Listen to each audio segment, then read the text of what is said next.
दोस्तों आज 15 साल बाद मैं मथुरा वृंदावन जा रहा हूँ। मेरी कब से इच्छा थी मैं मथुरा वृंदावन जाके अपनी गर्लफ्रेंड के साथ ऐसी वीडियो बनाऊं। मथुरा वृंदावन होटल पे भैया दोनों भाइयों ने सिरपल ने जो पल ने 40 रोटी, एक ने खाई है टोटल 80 रोटी और 3।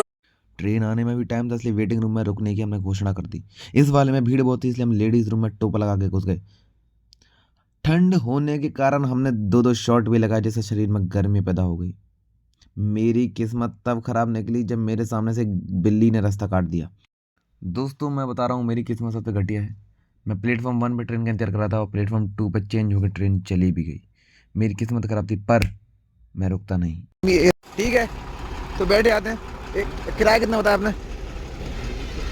181। कम कर लो यार, 180 कर लो। कम ना हो यार, रोडवेज की गाड़ी है। 180 कर लो, तुम्हारी ना हमारी, ठीक है।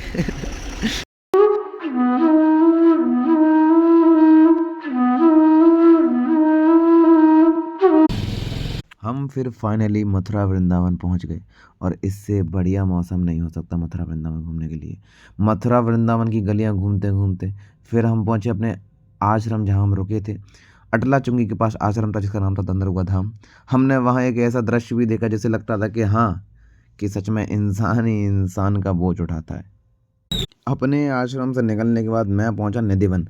निधिवन की गलियों में देखा कि यहाँ एक आंटी पैसे बेच रही हैं। मैंने इनसे 1 किलो पैसे मांग लिए, ये ऑफेंड हो गई। यहाँ बाबा 500 और 200 के असली नोट भी बेच रहे थे। इनकी वीडियो बनाई, इन्हें गाली दी ऐसे।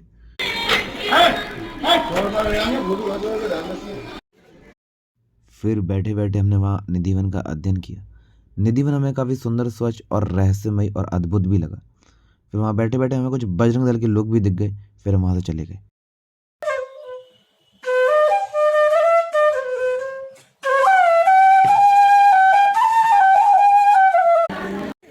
निधिवन से निकलने के पश्चात मुझे गांधी जी के उन 3 बंदरों के दर्शन भी हो गए। मैंने उन्हें नाथू नाथू गाना भी सुनाया। उसके बाद मैं रबड़ी और चाट पेल पेल के खाई।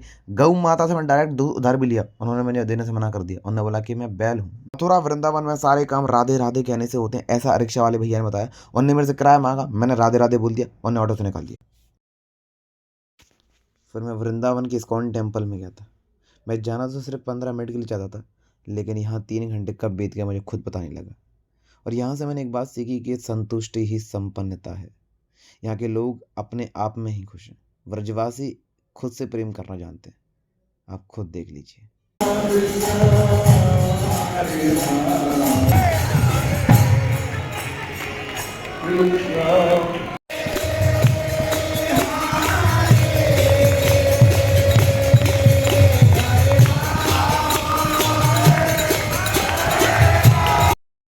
इस्कॉन टेम्पल से निकलने के बाद इस्कॉन टेम्पल के पास ही मैं पहुंचा रात में प्रेम मंदिर।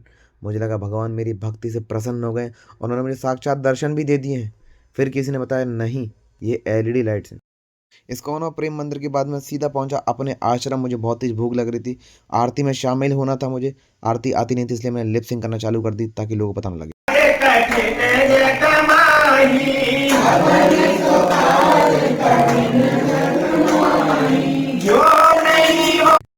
दोस्तों मुझे लगता है कर्मा ही सबसे बड़ी चीज़ है।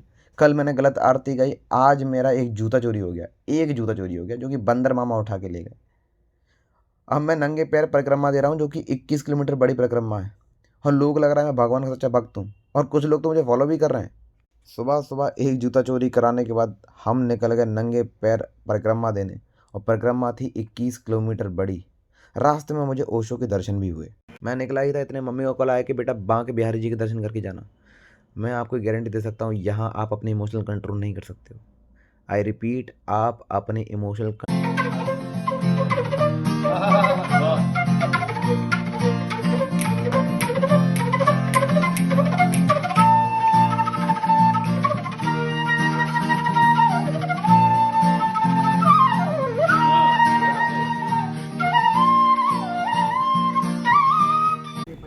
फिर दोस्तों बीच परिक्रमा में मेरा मन हुआ कि मैं बांसुरी बजाऊं, और मैंने बहुत ही मधुर बांसुरी बजाई। और इसका रस आप भी लीजिए।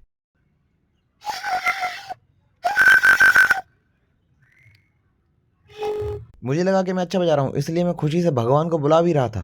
प्रभु दर्शन दो। मेरी मधुर बांसुरी सुन के लोग पागल हो रहे थे, गिर रहे थे। कुछ गोपियां तो मेरी बांसुरी सुन के नाच तक रही थी, वो रुक ही नहीं रही थी। फिर रास्ते में मुझे एक अनक्यूट कुत्ता भी दिखा। मुझे इससे कुत्ता बोलने का मन भी नहीं किया। फिर यही कुत्ता बड़े होके कालिया नाग का रूप धर के मेरे से बदला लेना चाहता।